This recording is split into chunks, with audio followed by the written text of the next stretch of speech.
Everybody asks exactly what the geologists do on the ground, so I'm just going to quickly go through some pictures. There they're out taking rock samples. Every sample they take is GPS for exact location. Okay, now this is an interesting slide. The guys on the right, they're actually taking soil samples. They use hand augers. One guy literally sits on top of that auger for weight, and that's exactly, and they do that all the time. And we take literally thousands and thousands of these samples. Okay, there you can see they're all bagged and marked from exact location. Just to give you a little indication, this isn't bringing samples in from the field.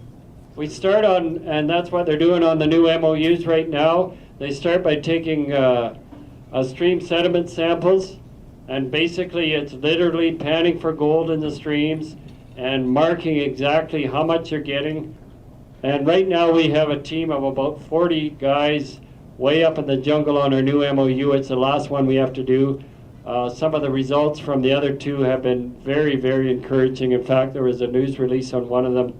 If you guys should have saw it about 2 weeks ago. We're pretty happy with that. Okay, we also do IP surveys. Basically, they run a voltage down, and they do it down into where they have already drilled, and they measure the return voltage, and it helps them decide if there's an ore body and metal and sulfides in the ground, and then they can put it all on a computer and sort of tells them what's there. This is the guys, and man, those guys, this was just here a month ago, and those guys just work. I know some of you guys have seen this before, but they just want the work, and the more we can employ, the better for us. That's our local drilling company. They've started drilling on the border license, as we call it. They're on their 4th hole right now.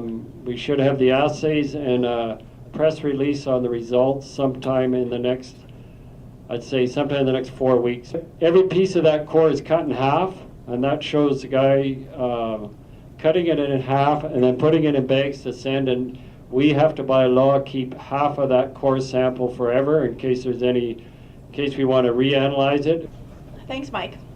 Most of you have heard the story before about, the brokers are looking for 3 elements. They're looking for a good team of people, they're looking for a good project, and they're looking for strong infrastructure.